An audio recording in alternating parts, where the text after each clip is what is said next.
Assalamualaikum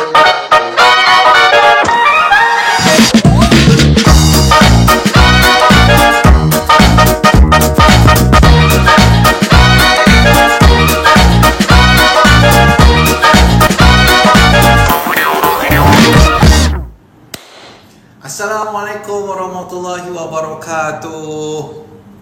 Dan salam sejahtera family MBB. Thank you very much Wan. Okay. Dan salam sejahtera family MBB. So malam ni kita akan bercakap mengenai untuk kebaikan dan keburukan penggunaan ubat untuk masalah kalau kat Malaysia dia panggil gastrik, orang tahulah. Untuk ubat untuk gastrik, GERD dan anxiety. Selalunya kalau ada masalah berangin ke, okey, kalau dekat Malaysia ni untuk gastrik ni bermaksud kalau ada masalah pedih perut, okey, masalah berangin, masalah bercucur apa, even untuk masalah acid reflux, yang tu term orang kata term gastrik ni digunakan untuk merangkumi semua simptom tu. Okey, tapi kalau sebenarnya betul untuk gastrik ni maksud gastritis lah, radang perut. Okey, terima kasih banyak-banyak. Okey, baik. So untuk antacid, antacid ni antara nama yang popular dia adalah ini tak ada nama. Saya tengok saya punya copywriting ni. Sebenarnya dia letak nama sekali. Oh no. Tak. Okey.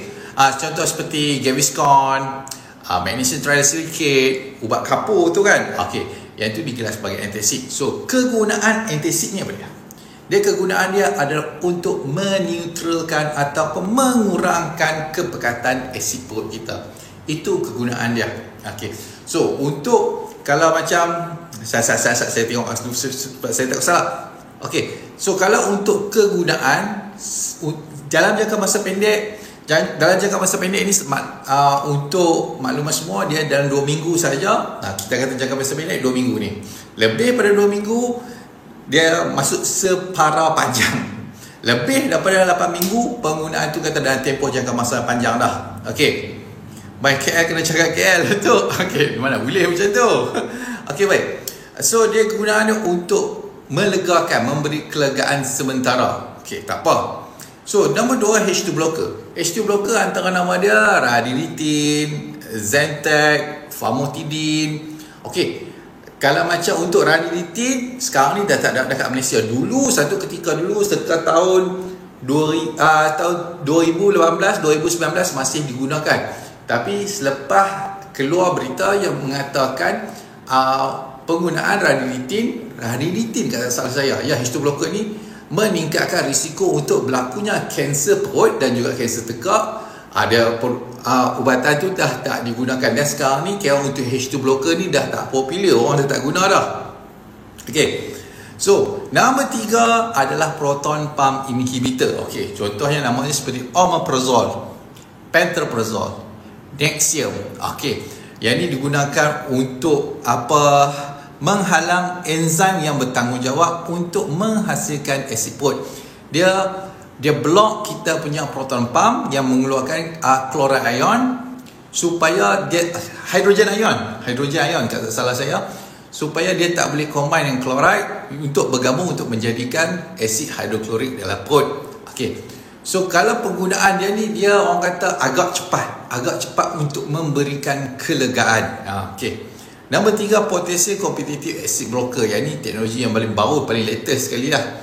So antara nama dia Vonoprazan. So dia popular lah benda ni. Guna dia adalah untuk menurunkan atau block terus kita punya penghasilan asid perut dengan begitu cepat sekali. So kalau orang yang amal PPI, contoh dia amal PPI, proton pump inhibitor macam Nexium, omeprazole, pantoprazole, dan tempoh jangka masa yang panjang. Lepas tu dia kata dia ada kebai lah dengan efek ubat tu, dia ambil tak ada kesan, dan dia akan ambil PCAB ni potassium competitive acid blocker. Dia akan ambil, lepas tu dia akan dapat lah rasa macam lega sikit lah tubuh badan tu. Okey, tak ada masalah lah. Okey, selamat sikit lah. Okey. So kalau penggunaan, contoh macam penggunaan antacid dan tempoh jangka masa yang panjang, iaitu melebihi 8 minggu, Dia sama juga. Saya ringkaskan semua mudah supaya semua orang lain boleh tanya soalan lain. Saya dah buat sikit. Baru lepas makan tadi. Dia akan mengurangkan absorption, terutama untuk vitamin B12, vitamin D, zat besi, apa lagi, dan juga mengganggu untuk proses kita nak digest protein, which is memang sangat buruk lah benda tu, penggunaan tempoh jangka masa yang panjang. So contoh kalau, dan juga penggunaan contoh macam PPI dan juga PCAB, potassium competitive acid blocker itu, macam Vinaprozan tadi, dia akan menyebabkan berlakunya gut dysbiosis. Dia akan menyebabkan masalah SIBO, yang mana akan menyebabkan masalah leaky gut kita akan bertambah teruk. So, tips dia senang saja. Penggunaan ubat ini kita guna selama 2 minggu sahaja. Lebih pada 2 minggu dah mengarut. Ingat, mudah saja. Lebih daripada 2 minggu saja, macam kita ambil omeprazole apa semua tu, lebih daripada 2 minggu mengarut dah. Maksudnya kita tak solve dia punya root cause. So, macam mana ubatan ni? Contoh kalau macam dia ambil H2 blocker. H2 blocker ni macam histamin lah. Dia block kita punya penghasilan histamin. Untuk pantoprazole, in a way, ya, dia block juga sedikit untuk kita punya histamin, iaitu yang ianya memberi kita kelegaan untuk sementara waktu. Tapi bila tubuh badan kita dah build up tolerance terhadap ubatan tersebut, dia menyebabkan tubuh badan kita perlu ambil dos lebih besar lah kali, jadi mengarut jadinya. So kita tak buat benda tu. So kalau ada soalan untuk penggunaan ubatan antacid, PPI, H2 blocker dan juga untuk potassium competitive acid blocker ni, maklumkan dekat saya, insya-Allah saya akan jawab sebaik mungkin. Sisa saya akan jawab sebaik mungkin. So, untuk ubatan ni sebenarnya macam saya kata, maklumkan penggunaan dia 2 minggu saja. Lebih pada 2 minggu mengarut, sampai 8 minggu tu, kalau untuk orang tu berterusan kena ambil sampai setahun, yang itu maksudnya doktor dia memang tak tahu nak buat apa lah. Doktor dia memang tak tahu nak buat apa. Ambil ubatan tu dan dia akan jadi masalah anxiety, sebab dia akan mengganggu penghasilan neurotransmitter dekat kita punya usus, terutama serotonin, akibat berlakunya masalah leaky gut, menyebabkan trigger untuk masalah anxiety. Ia juga, dan juga ianya adalah satu pengambilan ubat jenis macam antacid semua ni, dia akan menyebabkan stres pada tubuh badan, sebab tubuh badan dia akan cuba sedaya upaya untuk meningkatkan balik kepekatan isi perut tu, dan ini menyebabkan kalau kita berterusan, kita belasah dia, mengurangkan isi perut ni, dan selalu dia dianggap sebagai chronic stress yang akan menyebabkan hypothalamus kita akan menghasilkan CRH, corticotropic release hormone ni, dengan secara banyak menyebabkan berlakunya masalah pelbagai keseluruhan tubuh badan, iaitu systemic inflammation. So kalau ada soalan, silakan tanya soalan. Dia lebih kurang semudah macam tu saja kita punya topik hari ni. So kalau untuk apa, saya sebenarnya sebab tadi saya baru sampai, so dan sebab saya dah janji dah nak buat live malam ni, so saya kena buat juga. So untuk buku e-book malam ni saya tak sempat lagi nak karang. Saya habis live ni, saya mandi dulu, lepas tu saya karang e-book, lepas tu saya akan letak dekat MBB Shop. Dekat MBB Shop dah boleh download dah semua e-book sebelum ni. So mana yang tengok video ni nak download e-book yang percuma ni, percuma, pergi dekat mbbshop.com, lepas tu tekan je pak, ada butang, ada line 3 tu, pergi ke bawah, dia ada ruangan e-book, download lah semua dalam tu, percuma saja saya bagi. Semua live ni akan saya berikan percuma e-book sekali. Percuma lah, percuma benda-benda ni.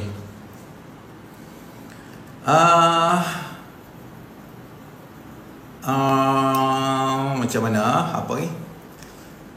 So kalau untuk nak bertanyakan mengenai cara untuk merawat masalah ni, macam biasa orang pun malas nak dengar. Sama amal 5 plus dan praktis MBB. Apa-apa pun kita rawat dulu masalah leaky gut kita dengan 5 plus, and then kita ambil and then kita praktis kita punya MBB diet kita, and then baru kita untuk mengurangkan masalah histamine intolerance, and then baru kita start untuk Happy D, Real B. Kalau gastrik ni boleh buat, kalau kena gastrik ni boleh buat intermittent fasting tak? Kalau perlu makan, contoh sebab kalau orang tu baru ada masalah gastrik, anxiety ni kan. Okey. Dia kalau perlu makan, kena makan. Sebab dia mustahil boleh buat intermittent fasting. Sebab cara penggunaan gula dia laju. Dia bukan orang biasa. Dia punya cara penggunaan gula, penukaran glukos kepada tenaga ATP ni, dia melalui proses glycolysis secara anaerobik. So dia punya penghasilan penggunaan tenaga dia tu cepat dan tak efisien. Sebab tu dia kerap lapar. Dia berkait dengan kita punya penghasilan hormon ghrelin dan juga hormon leptin sekali nah. Okey, baik. So kalau untuk jawapan kalau kena gastrik ni boleh buat intermittent fasting tak? Jawapan ringkas adalah tak boleh lagi. Tak boleh. Sebab kalau nak buat intermittent fasting, kita biar benda tu dia datang dengan sendirinya. Jangan paksa. Terima kasih Tuan Luqman. Thank you very much. Okay. So kita tengok balik untuk soalan. Saya tengok soalan. Okey, Tuan Razman. Terima kasih Tuan Razman bagi soalan. Kata tidak mati kutu. Okey, kenapa Razman, Tuan Razman, kenapa saya jadi ubat anti H2 receptor H2 blocker PPI kurang efektif untuk saya, tak kurang pun simptom makin teruk, heran juga. Sebab dia dah jadi tubuh dah start tolerate dah. Tubuh kita start tolerate ubatan-ubatan ni dalam masa tempoh penggunaan 2 minggu sahaja. Lepas tu dia start build tolerance kepada ubatan tu. Sama ada kita perlu tukar ubat ataupun perlu naik dos. Itu saja. Contoh pada penggunaan antacid, mungkin antacid dah tak ada kesan, kita upgrade pada H2 blocker. And then H2 blocker dah tak ada kesan, kita upgrade pada PPI. Bila PPI dah tak ada kesan, kita upgrade pada PCAB, potassium competitive acid blocker. Bila PCAB tak ada kesan, garuk kepala lepas tu. Okey, punca jadi perasaan kadang benda sedih kita jadi gembira, benda gembira kita jadi sedih. Punca jadi perasaan kadang benda sedih kita jadi gembira, benda gembira kita jadi sedih. Yang ni baru saya tengok. Ini baru first time saya jumpa. Benda first time saya jumpa. Yang selalunya saya jumpa walaupun dapat benda happy pun susah nak happy, itu ada. Ataupun cuba jadi happy, cuba fikir benda happy, dia tetap je sedih, tu ada. Tapi ni first time saya jumpa. Ni tak apa, Tuan Roshdi. Bagi saya masa, nanti saya tengok balik. Okey, saya tak minum manis sekarang. Susu kambing tak boleh. Okey, baik macam ni ya. Susu kambing, ambil susu kambing yang paket sabuk ke ambil susu kambing original? Okey, bagi tahu saya itu dulu dan saya boleh bagi jawapan yang sangat tepat buat ni. Tak. Yang sangat tepat buat ni ya. Sangat tepat saya boleh bagi jawapan. Susu kambing tepung ke susu kambing? Jangan beritahu brand. Jangan beritahu brand.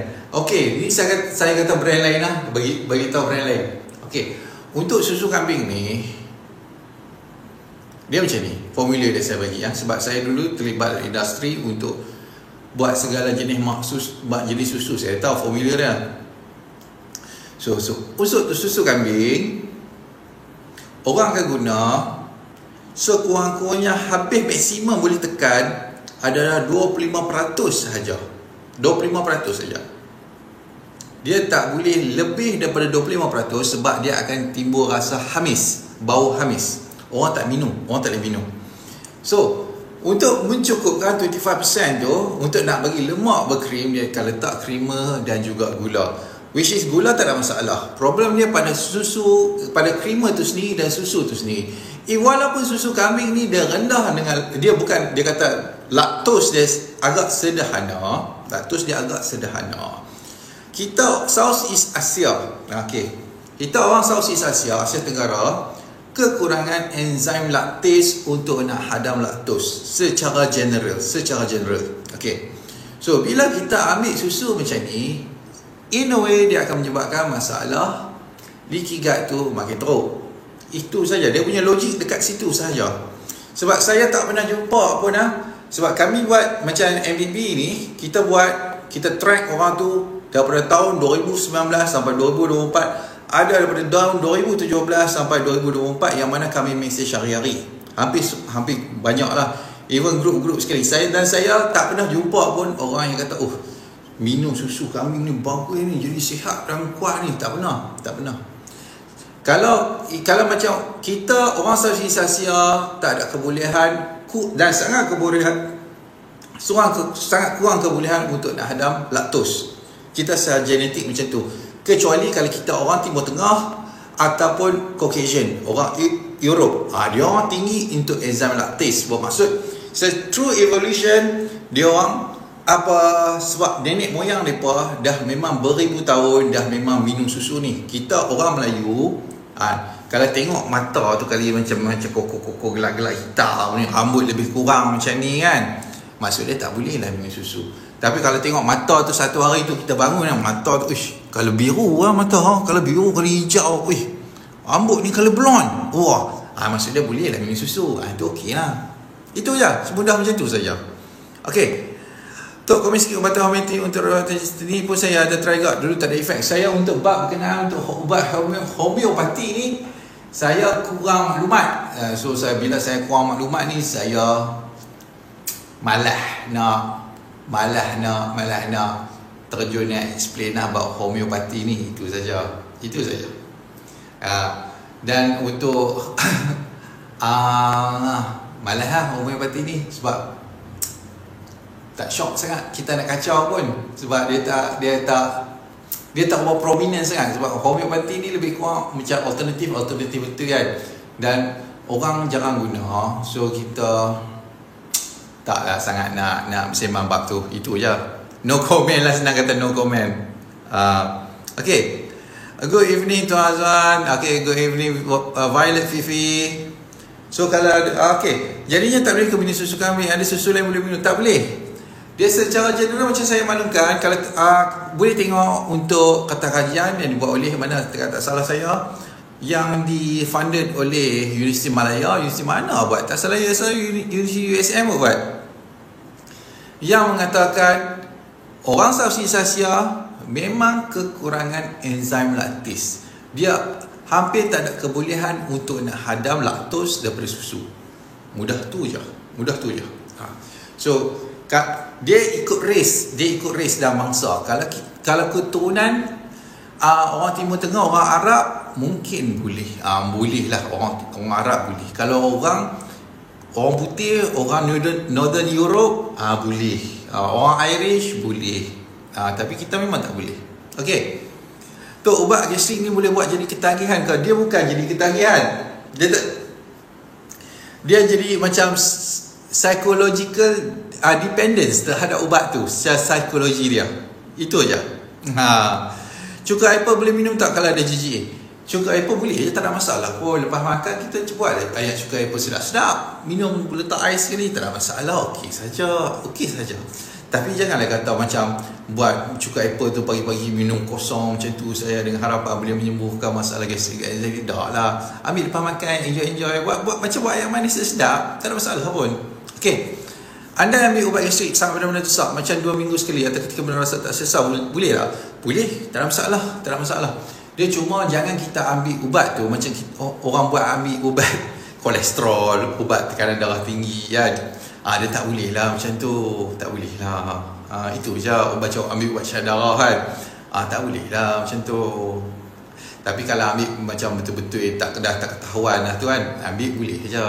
Okay. Adakah ubat gastrik ni boleh mengganggu penyerapan nutrien? Of course boleh. Terutama untuk protein, vitamin D, vitamin B, terutama vitamin B12, protein A, iron, zat besi, folic acid, benda tu lah. So kalau kita tengok orang macam ni, kalau macam tempoh penggunaan untuk ubat gastrik yang lama, dia akan menyebabkan berlakunya masalah anemia, sebab dia kekurangan vitamin B12, iron, zat besi dan juga vitamin D.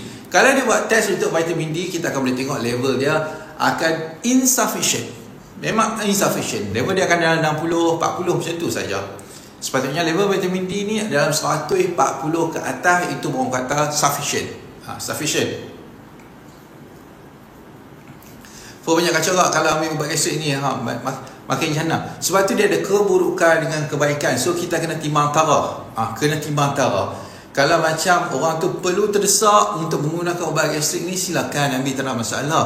Tapi kalau macam kita ambil ubat gastrik tu, lepas tu kita langsung tak fikir cara nak macam mana nak solve problem tu, kita dependent dengan ubat tu. Kalau sikit-sikit trigger telan, sikit-sikit trigger telan, oh rasa ni telan, oh ni telan, ni telan, dengan tak fikir langsung macam mana aku nak solve problem ni, then dia akan jadi problem. Tapi kalau kita ambil, bila kita rasa okey, aku perlu ambil, dan aku kena tengok apa aku buat salah tadi.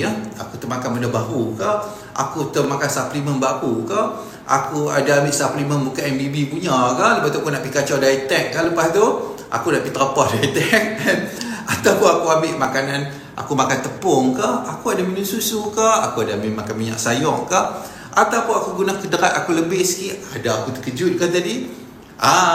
So benda tu kita kena tengok. Okey. Bos dah boleh buat ibu tentang penyakit saya pelupa. Saya rasa saya dah karang dah. Tak apa. Untuk esok kita buat topik ni. Untuk Tuan Rusdi. Jadi dia jadi macam pelupa. Dia jadi untuk susah nak ada untuk short term memory tu, dia sedang hilang. Okay, nanti kita buat. Okay.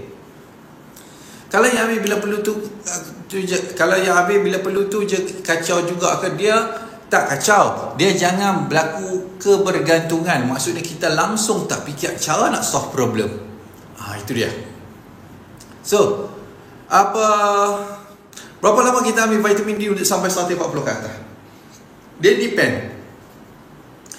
depend dengan kawan tu punya recovery dan juga dia punya dedikasi disiplin dia terhadap MBB ni.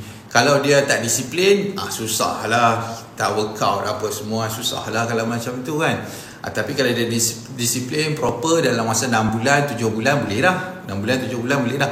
Tapi janganlah ambil sekotak macam contoh APD ni saja terus kata sufficient. Dah lah. Nak tahu sufficient tak sufficient, senang saja. Kita sebelum ambil vitamin D tu, kita test dulu, buat check untuk check level vitamin D. Kalau untuk nak check level vitamin D, boleh buat dekat MBB Diet Center, RM150 sahaja. Tak termasuk consultation lagi. Kalau masuk tu consultation, mampu saya. Okay, so harga dia RM150 saja. Dan lepas tu baru kita ambil untuk HPD. Selepas 3 bulan tu, try datang balik untuk buat sekali lagi test vitamin D, dan kita tengok kita punya level dekat mana. Okay, baiklah. Okay. Berapa lama saya dah tak makan apa-apa ubat gastrik sekarang, cuma makan Immuno 5 Plus sahaja hari-hari, memang terbaik, alhamdulillah. Terima kasih. Thank you very much Tuan Farizam. Okay. Komentar pasal pengambil ubat anxiety tapi berdiri situ gastrik ke? Okay. Yang ni saya tahu ni, topik ni saja nak cakap pasal ni kan. Okay. Macam nak cakap pasal. Okay, baik macam ni. Untuk pengambilan dia alprazolam Xanax. Kita tak masuk untuk serotonin, SSRI kita tak masuk. Kita ambil sebab dia fokus, kita tahulah betul mana. Dia fokus untuk pengambilan alprazolam saja, Xanax. Yang mana bila dia ambil, claim orang tu boleh terus makan teh tarik. Okey. Lepas tu boleh makan roti canai. Lepas tu boleh makan roti, makan mi goreng terus, dan lepas tu tak rasa simptom. Hilang simptom pening tu. Terus makan tu hilang terus. Vertigo tadi main macam tu lah. Menyentuh ramai jalan tak apa nak betul lah. Kaki pun dah lembek lah, tak boleh nak jalan lah. Okey. Makan saja Xanax.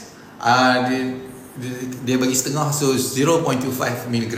Makan tu, tiba-tiba kaki dah jadi kuat. Boleh berjalan dah, boleh berlompat apa semua. Pening tu hilang, risau tu hilang, boleh makan macam-macam. Lepas tu tak trigger anxiety apa, perut tu rasa hilang ni.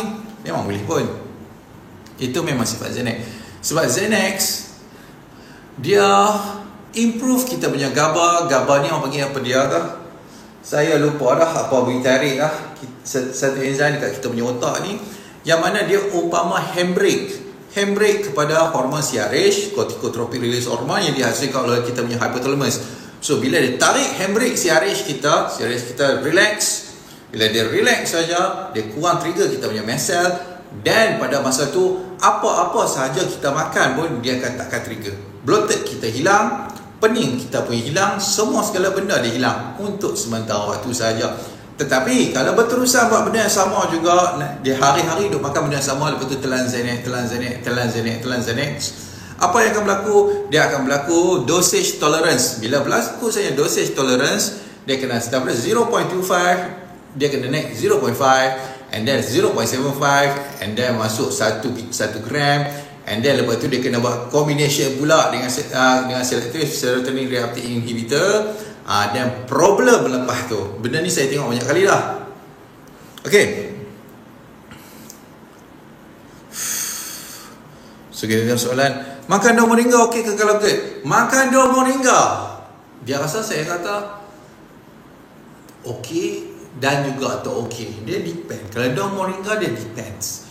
Tapi kalau untuk suplemen yang based on moringa,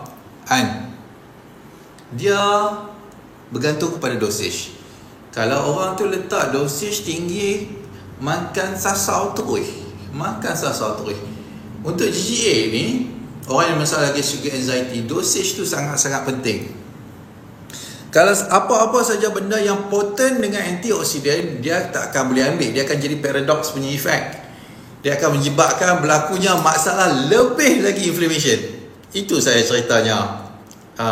So tingkatkan dosage tu sikit demi sikit. Tapi kalau untuk nak moringa proper, ambil Half Ultra terus. Ambil Half Ultra, kita dah set betul-betul dah untuk orang GGA punya dosage.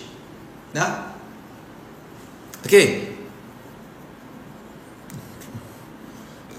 Lian Asha, kalau saya makan pedas perut dan pinggang sebelah kiri sakit, saya ada masalah GGA. Okey, baik untuk Lian Asha.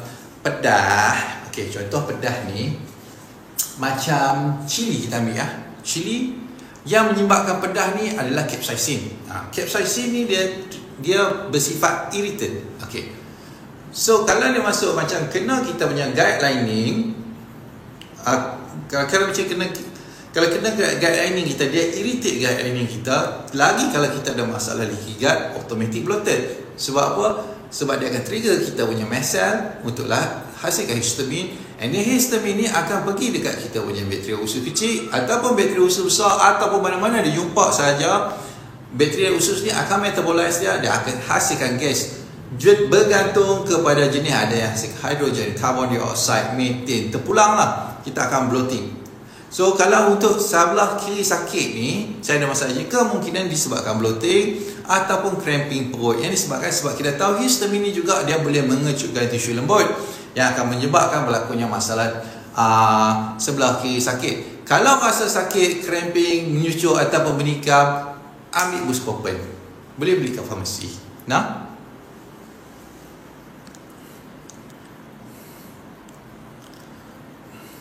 hiatal hernia stage 3. Okey, dia hiatal hernia ni kita tengok dia type apa, grade apa. Saya rasa kalau stage 3 mungkin dia kaitkan yang grade 3. So kita nak tengok hiatal hernia type apa. Dia type 1, type 2, type 3, type 4. Okey, kalau grade ni kita kata ada dia ikut LA punya grade lah. 1, 2, 3, 4 tu salah saya juga. Tapi cuba tengok hiatal hernia type apa. Kalau hiatal hernia type 1, type 2 kita boleh buat bodoh saja. Kita buat tak tahu tak apa, tak ada masalah. Kalau untuk hiatal hernia type 3, ada duit insurans sikit, ada duit insurans, ada 500 dalam saving kita kan. Bawa keluar 500 itu buat saja. Kalau ada type 4, memang masuk hospital tu terus buat lah. Kalau untuk type 4, grade ni kita tak apa. Grade ni in a way kita boleh tolak tepi saja. Okay.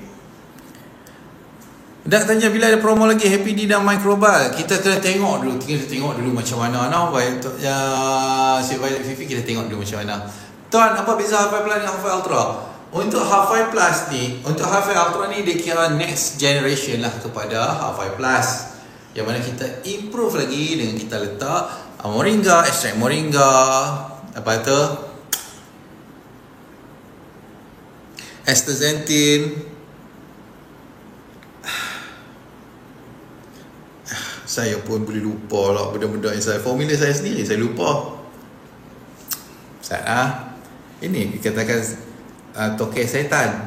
Tokek setan.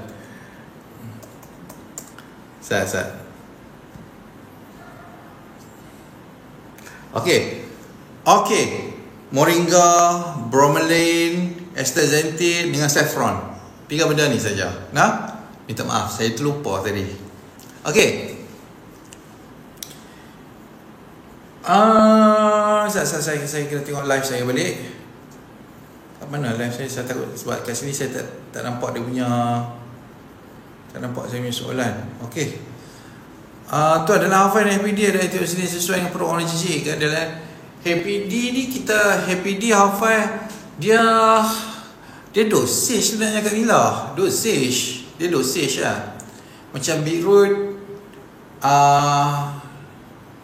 dia macam ni nak kata. Sebab pengalaman kita buat benda ni daripada tahun 2006 ni. Ayah saya tak start dari 2006. Kita daripada awal kita ambil feedback orang. Ambil feedback orang dan kita improve. Dia ambil feedback orang, kita improve. Untuk pengetahuan semua, even kita punya ekstrak buah hawthorn tu kita tukar beratus kali daripada jenis supplier kita tukar. Sama juga untuk beetroot, sama juga untuk inulin, untuk cari yang paling perfect untuk nak jadikan Half 5 Plus tu. Sama sebab tu saya kata orang boleh dapat apa barang dalam Half 5 tu sebab kita tulis direct kan. Dia ada psyllium, dia ada hawthorn extract, dia ada beetroot extract, dia ada inulin, dia ada ascorbic acid. Benda-benda tu memang kita tulis. Tapi untuk nak tiru kualiti dia, jenis dia, memang impossible. Mustahil. Memang mustahil. Thank you very much. Memang mustahil. Sebab kita refine dia belah tahun kita refine dia. Sampai ke hari ni kita refine ni benda tu. Okay. So kalau ada soalan, silakan tanya soalan. Lepas ni lagi habis live ni saya akan upload. Saya dah semua minum MVP. Alhamdulillah. Saya baru amal kota boleh ke amalkan HPD sekali. Tunggu kotak kedua, then baru kita ambil HPD dah. Tu kotak kedua, baru kita ambil HPD sekali. Lepas tu jangan lupa hantar gambar makan pada dietec. Yang tu paling penting. Sebab kalau tidak, dietec kalau dia tak tahu, dia akan tanya saya. Bila tanya saya minta gambar makan, dia makan apa? Dia tak hantar gambar makan. Sudah. Gaul kepala, kita tak tahu dia makan apa hari-hari. Lepas tu kena jadi tok rumah lah. Okey. Kenapa kalau saya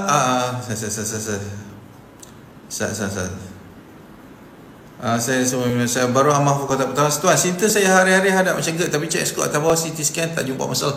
Dia memang tak jumpa masalah. Kalau skop atas bawah, habis kuat pun dia nampak ada lagi gastritis sikit, ataupun nampak halter hernia, ataupun nampak sikit erosion pada kita punya lower respiratory sphincter. Itu saja. Kalau buat skop tu bolehlah nampak macam ada biji-biji sikit dekat kita punya usus kecil tu kan. Benda biasa, which is benda biasa pun. So apa untuk nak cek betul benda ni, datang ke MBB Diet Center. Sebab kita akan buat test spesifik untuk nak tahu punca masalah kita reflux. Dekat servis ni, dekat Malaysia ni, kita first buat. Sebab benda ni saya dah buat dekat 8 tahun dah. Dan saya tengok problem yang berlaku dekat hospital ataupun dekat klinik yang pergi servis ni, dia tak ada spesifik pun untuk masalah leaky gut ni. Dan dia orang tak acknowledge pun akan masalah leaky gut ni. Cuba tanya kalau macam Dr. leaky gut ni apa dia? Yang tu benda muapek saja, tak ada pun. Tapi sedangkan di luar negara benda ni semua orang tahu dah. Kemungkinan kita kena guna untuk satu term baru, untuk guna term ni orang kot, hyperintestinal permeability, iaitu keboleh telapan usus hyper. Mungkin yang ni masalah ni betul ada. Cuba tanya macam tu lah. Tapi kalau untuk nak buat test untuk masalah leaky gut, datang sini saja. Kita buat test spesifik untuk tahu akan masalah yang reflux tu disebabkan datang daripada mana. So kalau saya boleh simplifikan dia, untuk berlakunya masalah acid reflux ni, kita kan ada masalah leaky gut. Dan leaky gut akan jadi mast cell activation syndrome. Dan mast cell activation syndrome dia akan jadi histamine intolerance. Dan itu cukup untuk satu chronic stress lah. Dan chronic stress ni akan berulang hantar signal kepada kita punya hypothalamus yang mana menghasilkan CRH. Lama-lama dia akan jadi penghasilan CRH tinggi dan akan menyebabkan kortisol kita drop, low. Bukan, CRH yang tinggi akan menyebabkan penghasilan kortisol kita tinggi. Lama-kelamaan dia akan menyebabkan kortisol kita rendah dan CRH ni akan sentiasa tinggi untuk paksa kortisol ni naik. Dan dari situ saja akan timbul masalah, berlakunya masalah acid reflux, berlakunya sakit badan, berlakunya masalah arthritis, berlakunya masalah anxiety, berlakunya masalah panic attack, berlakunya sesak nafas, berlakunya mencucuk dekat dada dan segala-galanya. Nah? Okey. So, kalau ada soalan, silakan tanya soalan. So, kalau untuk yang siapa saja, untuk Syah Lydia, cerita ni hari-hari mencegah Scott test, CT scan tak jumpa masalah apa, datang sini kita buat spesifik test untuk masalah C, spesifik test. Dan kita akan buat juga sekali test untuk jantung. Kalau nak buat lah, kalau nak buat sekali test untuk jantung, kod lah. Sebab orang ada masalah GGA ni, dia akan risau untuk masalah jantung. Sekali dia rasa cucuk. Dia ingat kata, oh ni masalah jantung ke apa ni kan. Oh risaunya aku kan. Lepas tu pergi check dekat doktor kata, oh tak ada apa, masalah jantung okey saja. Lepas tu sakit jantung ni pada mana? Mai sini kita bagi clear semua benda tu. Kita bagi clear terus. Okey. Orang asyik memang selalu sembelit ke doktor. Saya bukan doktor, saya untuk promo saja. Okey. So untuk apa masalah sembelit, sebab bila kita ada chronic stress, okey, kita akan merasa dalam sympathetic dominant, iaitu mood lawan atau lari. So bila kita dalam keadaan mood lawan atau lari, automatik dia akan mengurangkan bekalan darah dan bekalan saraf pada kita punya sistem penghadaman, dan ini akan menyebabkan gangguan pada sistem kemud usus kita atau proses parestesis usus kita yang dikawal oleh kita punya migrating motor complex. So bila proses kemud usus kita slow saja, automatiklah berlakunya masalah sembelit, dan benda ni juga akan menyebabkan masalah buasir. Akibat proses kemud usus tu, dia tak selari dengan bukaan lubang dubur, menyebabkan najis keluar tu, luka lubang dubur tu. Itu sahaja nah. Okey. So, bila boleh ambil, saya minum dah setahun dah, alhamdulillah. Apa soalannya?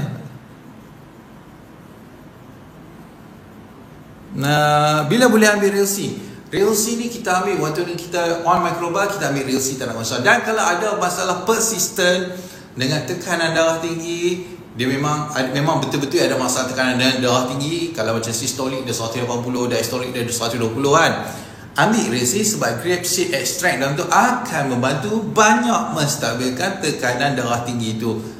Ambil. Okey. So kat mana ni, cuba tuan bagi alamat saya dekat Soho Suite KLCC. Soho Suite KLCC. Ya, search saja dekat Google MBB Diet Center. Nanti terus akan ada kita punya akan ada terus alamat. So minta set appointment dengan dietetic. So nanti dietetic akan atau appointment dengan saya. Nanti betul datang lah sebab kalau lagi datang saya tak ada lagi, gaduh pula aku atas. So tak maulah macam tu nah. Okey, salah tuan, kenapa hafal terkurang serasi berbanding hafal biasa? Bagaimana? Sebab dia moringa. Ada orang sesuai terus, ada orang lambat sesuai sikit. So kalau macam tu cara dia, tuan ambil selang-selang saja. Hari ni dan ambil kuantiti setengah aja. Sampai okey dengan setengah, baru kita naik satu. Buat macam tu nah. Okey. Dan Toliver masalah macam mana tuan Dan Toliver? Saya tak nampak soalan tuan kat atas ni. Soalan ni macam mana tuan Dan? Kat mana ni? Ni dekat Soho Suite KLCC. Yang mana ni kalau macam ni saya punya MBB Diet Center, buka pintu depan ni KS Sky Clinic. Roland. So kami dua joint venture untuk buat services ni lah, MBB Diet Center ni. Itu je. So sebab dia kalau macam dia ada pegang untuk klien ada masalah GGA, dia pun kurang faham juga nak buat apa, dia akan hantar pada saya. Macam itulah. So senang. Okey. Kenapa Hafid Ultra salam dari Pangeran Johor? Waalaikumsalam warahmatullahi wabarakatuh Tuan Irfan. Ni Tuan Irfan yang mana satu? Yang jual kowe dulu tu ke? Kalau tak salah saya. Ke orang lain. Kalau orang lain minta maaf lah.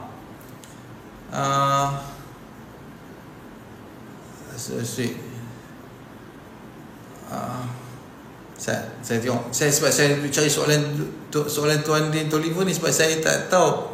Jadi penyelesaian dia nak buat macam mana? Penyelesaian kepada problem apa tu? Thank you very much. Okey, baik. Kalau soalan silakan nyatakan soalan, saya akan jawab sebaik mungkin sebab saya pun power tak banyak sangat ni. Saya akan habis kat pukul 10 lagi lah. Oh, Mak Ari ini kawan anak. Okey, baik. Cik Wan kena live sekali ni. Okey. Gastrik kena sebelit tuan. Okey, kalau gastrik, cara pemakanan tu kena ubah. Kena ikut MBB punya style lah. MBB punya style ni dia kena belajar sikit. Tapi secara general ya, kita tak makan tepung, minyak sayur dengan susu. 3 benda ni. And then lain ni semua kita nak makan. Tapi cara introduce dia ikut kita punya level. Tapi semua ni kita nak makan. Lepas tu kena ambil lah suplemen untuk R5 Plus ni kena ambil, APD tu kena ambil, Real B tu kena ambil. Ikut sahaja. Saya tak sembelih dua orang lah. Saya cakap terang, saya tak sembelih dua orang. Saya buat kerja ni sebab saya buat kerja ni umpama saya buat untuk diri sendiri. Saya sebagai seorang klien, saya nak servis macam ni dan suplemen macam ni. Suplemen ni saya tak buat untuk orang lain, saya buat untuk diri saya sebenarnya dengan isteri saya. Semua benda ni saya buat sebenarnya untuk repair isteri saya dulu. Dan yang selebihnya saya kata okey, semua orang try. So ambil saja ni R5 Plus ni, ambil dan kita praktis untuk MBB, and then kita ambil untuk APD, dan kita ambil Real B, dan kita start bina otot balik. Okey, dah steady, kita ambil microbar dengan Real C, lepas tu kita tutup buku, settle. Jangan makan mengarut lah lepas tu. Itu saja. Benda mengarut, tepung, minyak sayur daripada family macam grains, bijiri ni, lepas tu dan juga susu. Itu saja.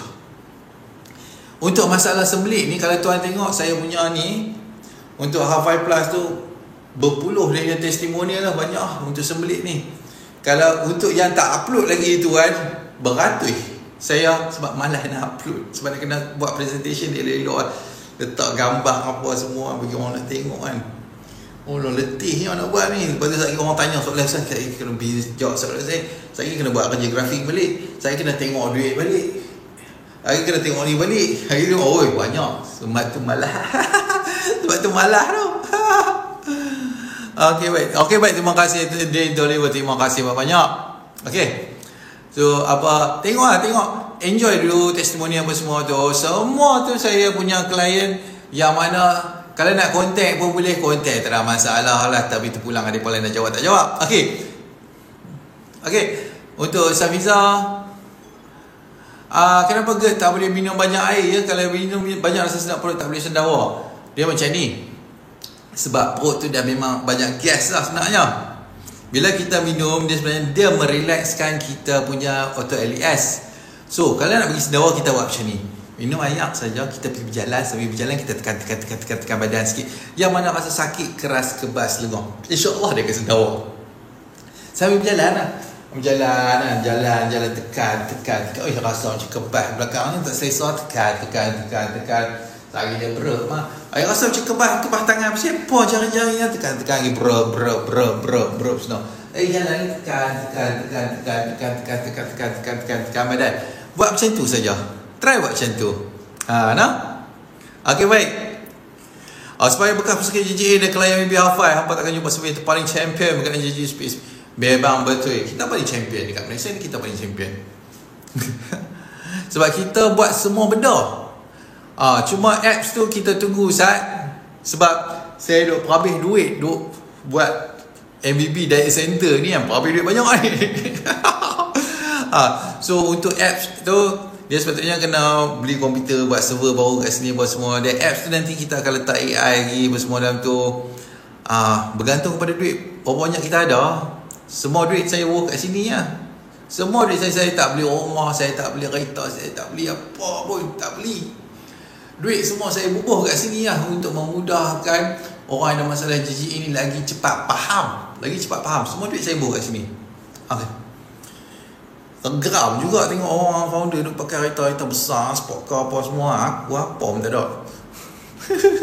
Okay, macam mana nak atasi masalah kelesuan? Chronic fatigue. Chronic fatigue ni kita kena faham juga. Sebab apa chronic fatigue? Sebab kita punya kortisol kita tak boleh berada di paras normal. Sebab apa paras kortisol kita ada di paras normal? Sebab kita ada masalah dengan penghasilan CRH. Kenapa kita ada masalah dengan penghasilan CRH? Sebab kita ada masalah chronic stress. So kita kena cari chronic stress kita dulu. Kita kena kurangkan masalah chronic stress. Selalunya disebabkan oleh masalah. Kalau tak ada masalah tulang belakang, kalau tak ada stres emosi, kena belasah dengan orang apa waktu kecil kan, sampai trauma, kena rogol ke apa kan, waktu kecil kan, tak ada masalah tu, ada masalah dengan perut. Repair masalah perut saja. Repair masalah perut, insyaAllah dia akan okey. Lepas tu jangan lupa untuk bina otot balik. Bina otot untuk kita ada simpanan glycogen pada kita punya otot, supaya kita boleh berhadapan dengan situasi stres. Dalam kelamaan masalah kelesuan itu akan selesai. Okey. Selalunya bila kaki dan tangan dia rasa kebal, macam mana saya selalu berapa lama untuk nak pulih baik macam biasa tuan. Dan Tuan Nasir tadi buat apa hari tu demam kan. Ada reset balik. Kalau kena demam, untuk orang baru nak recover ni, dia akan reset balik. Tak apa, kita bagi time balik. Kita bagi masa untuk dia tuan. Kita tak boleh buat apa bab ni. Tak boleh buat apa. Sebab macam mana pun Tuan Nasir kena bina balik otot. Sebab Tuan Nasir lost banyak weight. Tuan Nasir loss banyak weight. Bila loss banyak weight, kita loss banyak simpanan gula pada otot sekali. So apa-apa pun kita kena buat otot balik. Itu je cara dia. Itu saja cara dia. Tuan, kenapa metabolisme jadi rendah? Adakah disebabkan oleh GGA juga? Berat badan berat badan tu? Kau macam mana? Silakan beritahu. Badan jadi berat lah. Selalunya orang tahu metabolisme jadi rendah ni sebab dia tengok berat. Berat dia tak kurang ke apa ke. Silakan. Sebab apa, metabolisme rendah takut saya faham kot lain, saya faham kot lain ni je. Macam mana tu? Berat badan susah nak turun ke? Aini Noraini. Berat badan. Dan bagaimana untuk increase apa? Increase berat badan kan macam mana tu? Increase berat badan ke? Kalau nak increase metabolism. Sebab macam mana untuk puan ni tahu kata metabolism tu jadi rendah? Bagi tahu Ustaz. Kau rasa macam sluggish ke, rasa macam letih banyak ke, berat badan tak turun ke, berat badan duk naik ke, macam mana? Beritahu. Sebab kalau untuk metabolism jadi rendah ni, dia agak open ended untuk saya jawab. So dia punya tu besar saya nak jawab.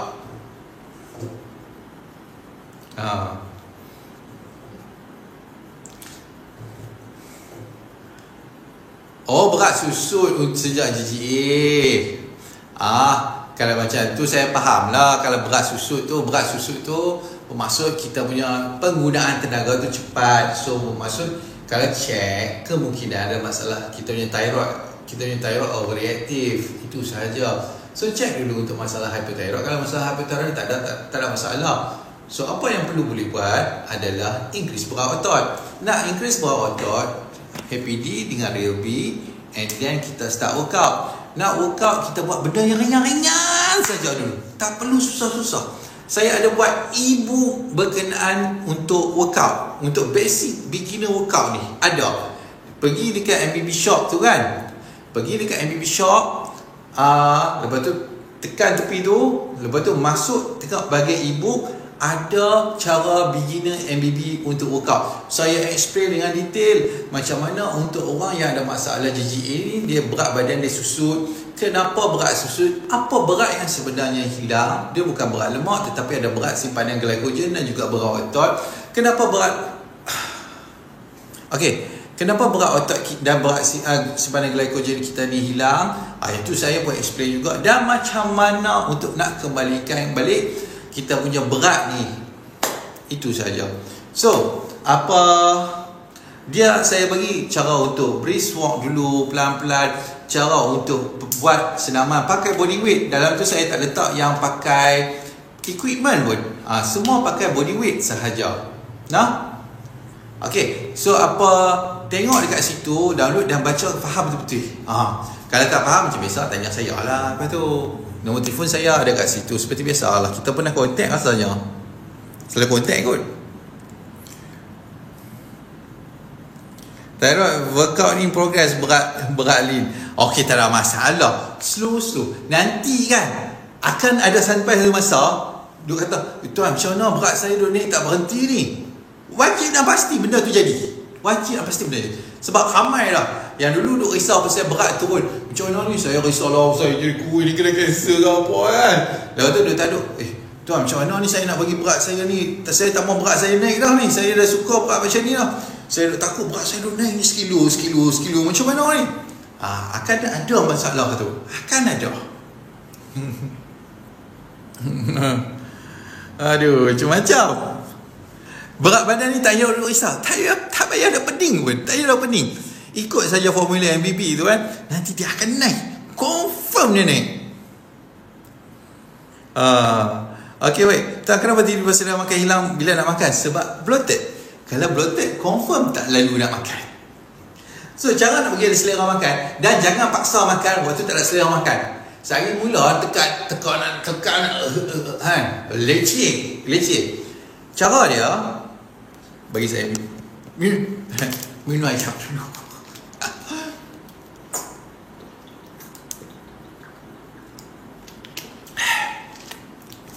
Okay. Cara dia, minum air dulu. Lepas tu, urut bagi lepas dulu angin tu. Baru selera tu datang balik, baru makan.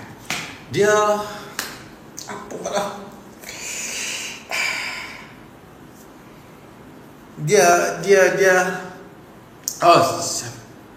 Untuk nak trigger saya makan ni, dia ada cephalic stage, cephalic phase, gastrophase, lepas tu kita punya intestinal phase.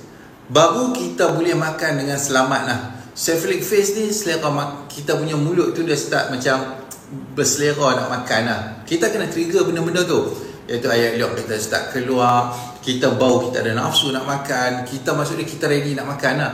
Baru kita akan trigger kan yang kita punya gastrophase, baru kita penghasilan isi perut kita okey, kita punya proses kemut dekat kita punya perut tu okey, baru kita punya pyloric sphincter bawah tu kan, dia ada dua sphincter kan, satu LES sphincter, satu pyloric sphincter bawah ni, baru dia buka airlock. Nombor 3 baru intestinal phase kita, iaitu pengeluaran jus empedu, pengeluaran jus pankreas kita normal, kita punya kemut usus tu normal.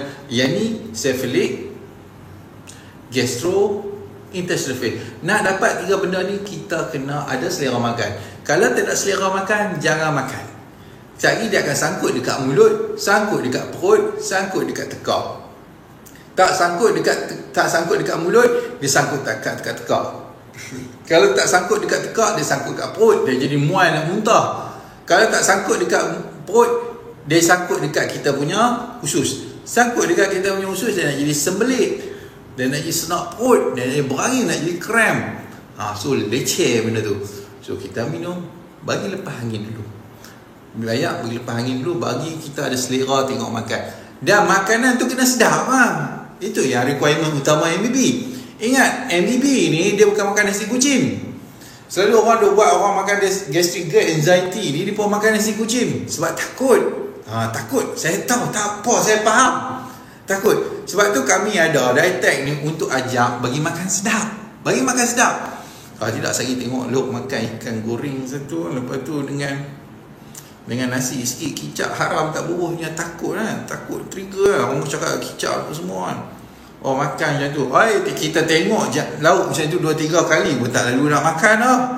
Macam mana kita nak trigger kita punya cephalic stage?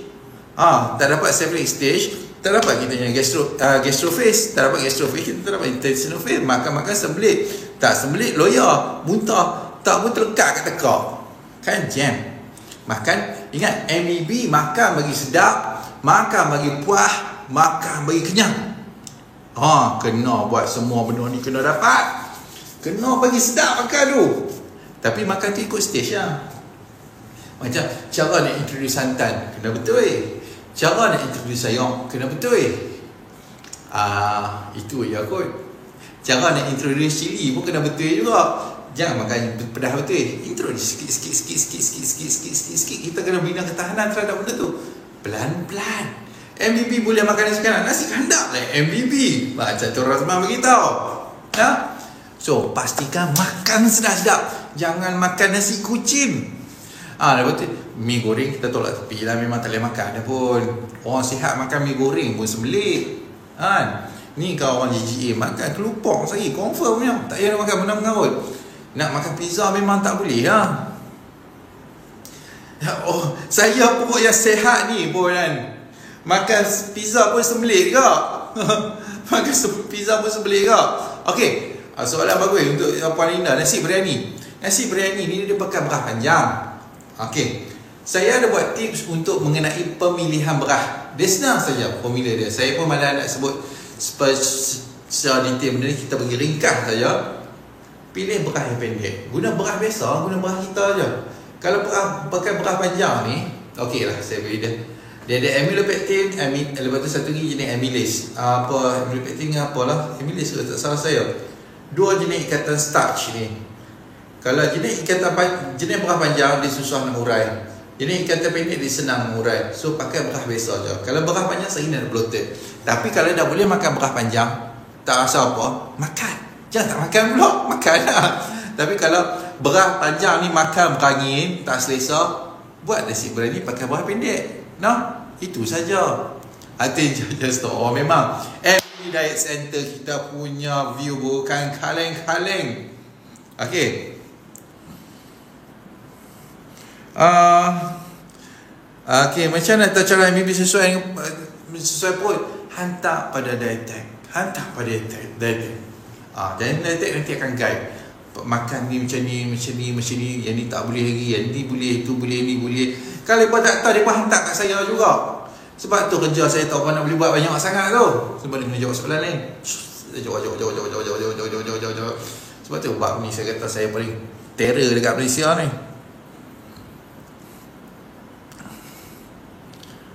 Okey, angin ni boleh buat percakapan jadi pelat. Ketuan tekak tersekat sesak bila bercakap bukan. Ya, memang betul. Sebab dia ganggu kita punya autonomy nervous system kita. Kalau kita memang akan mengganggu kita punya cara bercakap tu sendiri. Dia akan jadi gagap, status pun akan jadi, lidah pun jadi kerah, dia jadi pelat. Itu perkara biasa. Jangan kata benda tu benda background Dr. Roland agak-agak Dr. Roland. Kita UK Tower je, dia KSCC. Aduh. Okey. Yang ni je lah modal kita pun Dr. Roland. Itu je. Okey, baik. Brown rice boleh makan ke tuan? Brown rice boleh, tak ada masalah. Silakan. Cuma mudah saja, panjang dan pendek saja. Kalau panjang, ingat benda mudah saja. Panjang berangin, pendek okey. Benda kita bagi simple lah, simple saja. So tapi kalau boleh makan berah panjang, makan okey saja, makan lah. Jangan tak makan pula, makan. Tak apa. Tapi kalau rasa makan panjang berangin, tukar berah pendek. Problem solve. Okey. Belakang badan rasa cucuk angin ke?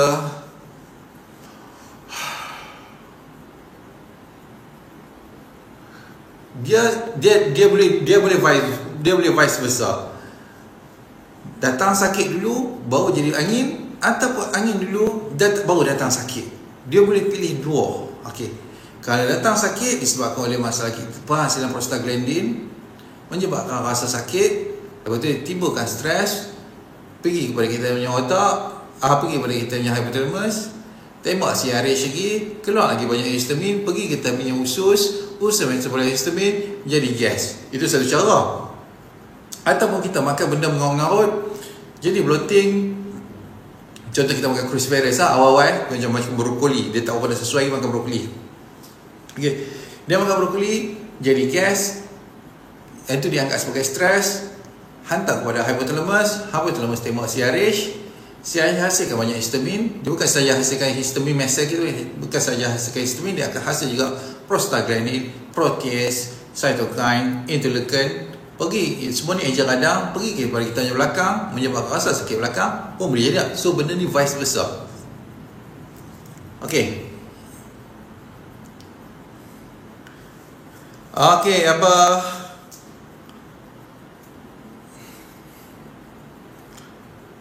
okey, sekarang makan ikan goreng dan sayur rebus, saya takut nak makan lain-lain nanti trigger perut. Sebab tu kena ikut MBB makan. Saya tunjuk MBB makan macam mana, Sat lah, kita tunjuk sikit MBB makan macam mana. Kita bukan makan nasi kucing. Come on lah, Sat lah. Contoh pemakanan ni grup, Sat lah. Refer pada Dietech, buat pembelian untuk R5 Plus ni, and then refer pada Dietech, tangkap gambar makan, hantar kat dia, lepas tu dia akan bagi maklumkan benda ni boleh makan. Yang ni contoh untuk MBB makan lah. Oh, tengok tu. Ni MBB punya makan. Tu. Meriah. Bukan nasi kucing, come on lah. Tapi benda dalam ni, dia bukan cara semua, dia bukan apa, dia bercantum dah. Advance ada, beginner ada, untuk intermediate MBB pun ada dalam ni. So kalau untuk nak dapat guide betul, contact Dietech terus. Contact Dietech terus, yang mana Dietech akan maklumkan macam mana, apa yang perlu makan. Nampak? Ni promo sikit. Tu. Makannya macam tu tu. Saat kita buka gambar besar sikit lah. Tu. MBB makan.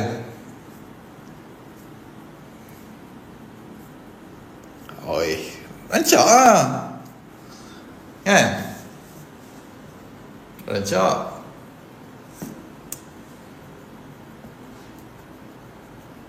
Okey, sekejap kita tengok. Mana dia? Tuan, jika sering kena gout, apa nak buat? Selalu orang salah faham untuk gout ni dengan arthritis pun. Saya pernah dapat juga. Arthritis lain, gout lain. Kalau gout ni sakit betul, kena angin pun sakit. Kalau gout ni boleh gagah lagi, cuma sakit sendi. So apa tuan maklumkan ke saya, Tuan Z clearkan dengan saya, gout memang gout ke macam mana tu? Okey, brown sugar dan white sugar mana lebih elok? In a way sama je pun, sama saja, in a way sama saja. Dia tetap combination of glucose dengan fructose, tetap benda yang sama juga. Cuma dia kata lebih elok sikit brown sugar je lah, sebab white sugar ni dia lebih refine. Itu je, dia lebih refine. Okay. Terus minum kopi ni okey ke? Sebab ada minta kopi, kafein tak baik, boleh sebabkan migraine. Okey, dia sebab macam ni lah. Macam ni. Sebab orang tanya kopi, kita kena promote kopi, Sat. Sat nak?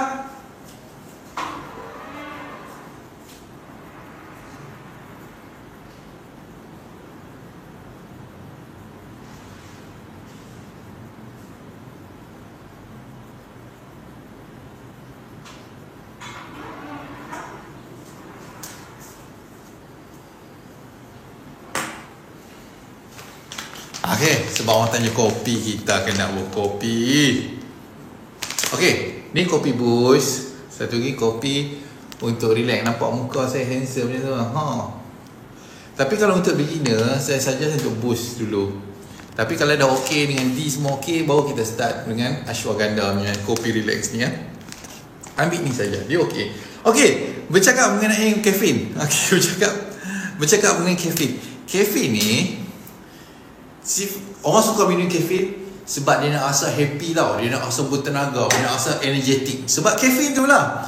Caffeine tu dia trigger penghasilan kortisol, which is memang sangat okey, tak ada masalah pun.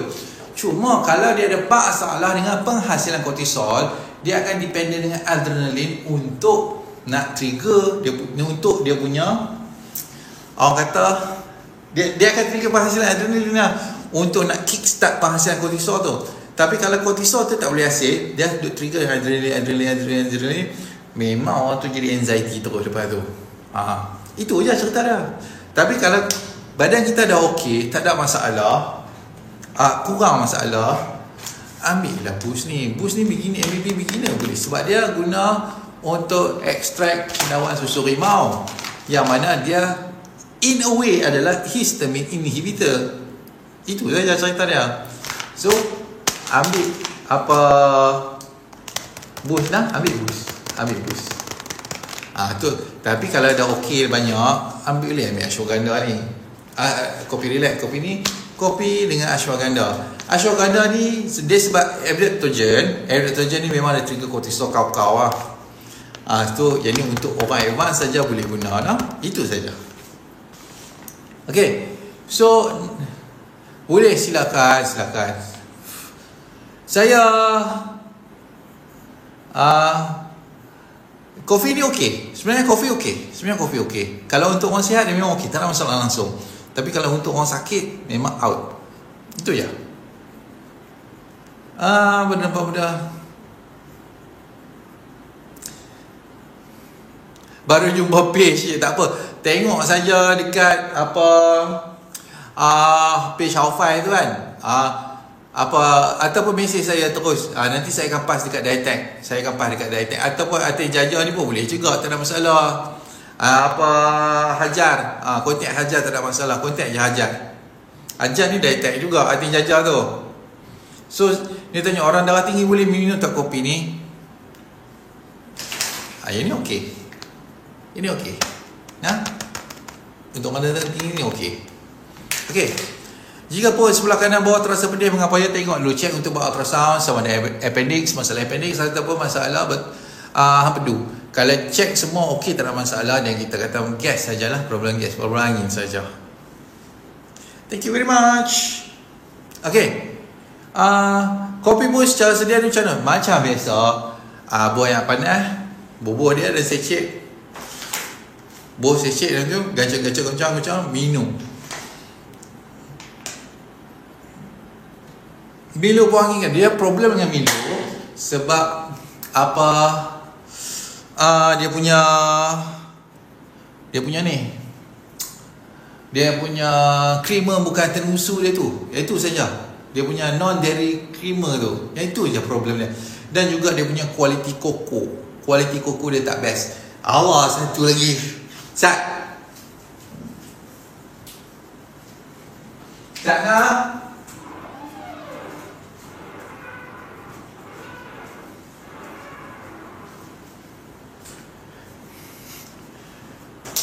okey, kalau nak minum koko, banyak produk kan? Banyak juga orang tengok. Okey, gunalah Twilight Coco ni. Twilight Coco ni saya buat khas untuk orang ada masalah gastrik, anxiety. Rasa dia memang sedap je amat. Belilah nak. Okey. Kalau minum kopi jadi berdebar normal ke tuan? Tengok juga. Kalau untuk orang ada masalah GGA, kalau dia minum kopi yang memang tak sesuai dengan dia, maksud dia, sebab pada produk saya buat ni kan, segala makna ni kan, semua ni saya buat untuk orang ada masalah dengan masalah GGA. Masalah GGA ni maksud dia ada masalah high CRH, low cortisol. So kalau tak sesuai, ambil lah ini nah. Ambil ni. Ini tak sesuai, ambil ni dulu. Ni sesuai untuk beginner. Nah. Okey. Baik. So, sebab saya dah kena pergi buat e-book pula lepas ni, saya kena minta diri dulu nah. Esok kita akan ada live lagi. Esok kita ada live dengan Dr. Ed pada masa yang sama, pada pukul 9 juga. So, kalau untuk MBB Diet Center, kita akan fully operational pada minggu depan. Start pada hari Rabu, Khamis, Jumaat, Sabtu. Boleh hubungi Dietech, nanti saya akan buat club package, proper package lah. No? Sebab sekarang ni saya nak kena atur jadual apa semua dengan Dr. Roland sekali. macam mana dia nak.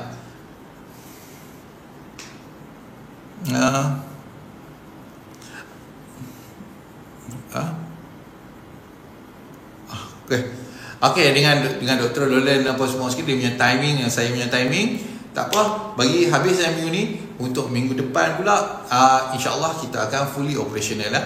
Dan kalau siapa-siapa nak buat dan minta buat appointment untuk datang ke Medical Center ni, supaya yang mana duk risau masalah jantung ke perut ke mana satu ni kan, kita cek bagi semua puas hati dekat sini.